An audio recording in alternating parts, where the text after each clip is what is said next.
E aí, turma, tudo bem com vocês? Eu queria convidar vocês a fazerem uma reflexãozinha comigo sobre história geral. Queria conversar um pouquinho com vocês sobre absolutismo. O que é o absolutismo? Vamos refletir um pouquinho sobre o assunto?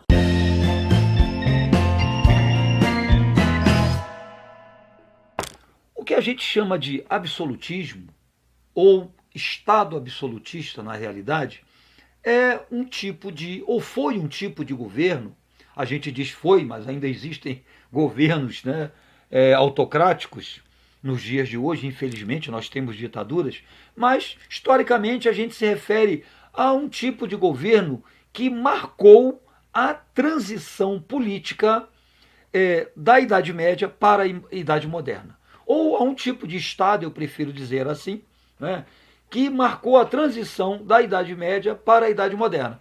A gente observa que o século XV, particularmente o século XV, foi um século de muitas mudanças, né, na Europa, e mudanças que evidentemente repercutiram no mundo todo. Nós tivemos mudanças econômicas com o advento do capitalismo comercial, tivemos mudanças culturais com o movimento renascentista, o movimento humanista, tivemos, já falamos aqui sobre a mudança religiosa, né, que marcou o início dos tempos modernos, que foram os movimentos de reforma, contra-reforma, depois, né, a reforma católica. E do ponto de vista político, a grande mudança que assinala o início dos tempos modernos é exatamente o absolutismo, ou os chamados estados absolutistas. Ora, o que foram esses estados absolutistas? Foram governos nos quais os monarcas, os reis, eles concentravam todo o poder político em suas mãos. Eles concentravam tanto o poder executivo, que é o poder efetivamente de governar, como também o poder legislativo, o poder de criar leis, e também o poder de aplicar as leis, ou seja, o poder judiciário.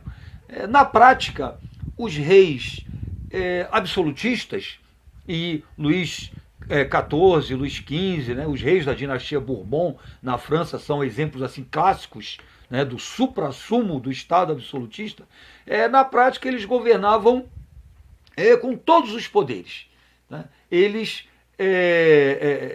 exerciam um poder que dava a eles, conforme a gente disse, tanto o poder de julgar quanto de criar com leis, julgar com leis suas que eles criaram, né? E o governo efetivamente. A grande questão, a grande pergunta, né, que se faz é como foi que surgiram esses estados absolutistas. Como foi que os reis europeus conseguiram concentrar tantos poderes. Né? É um processo bastante interessante, porque na Idade Média, o período anterior, o poder político na Europa ele esteve extremamente fragmentado.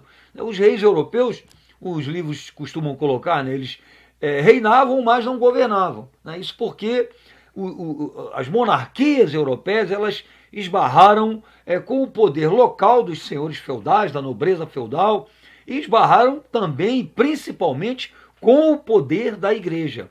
Tá? Então, você veja que dentro dos feudos dessa nobreza, ou dentro dos feudos da igreja, né, existiam leis próprias, eles tinham um exército próprio, eles tinham, enfim, um poder que era superior em termos locais ao poder de qualquer rei. Né? Quem tinha poder de fato era a Igreja Católica, o Papa, pelo fato da igreja ser dona de mais de um terço dos feudos da Europa, mais de um terço dessas terras agrícolas da Europa. Então era muito poder.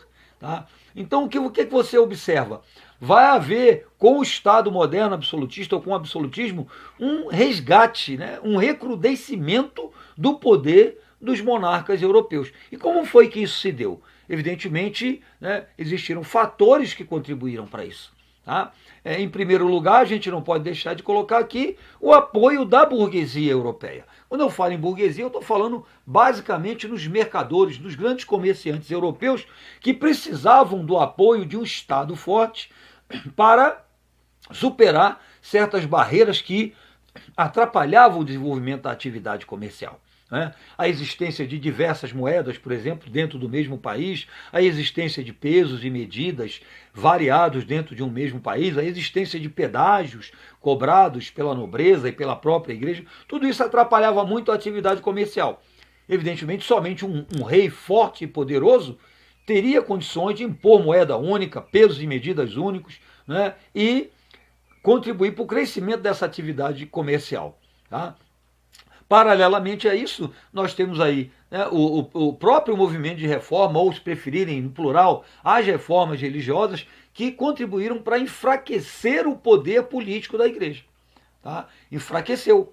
E isso, evidentemente, favoreceu a essa retomada, esse resgate do poder pelos reis europeus. Tá? Então, nós tivemos a combinação aí de dois fatores, né? O apoio da burguesia ascendente, dos financistas, mercadores, comerciantes principalmente, né? E o movimento de reformas, enfraquecendo esse poder político da igreja em função da criação das diversas igrejas nacionais que se libertaram, né, do jugo, né, digamos assim, político do Papa.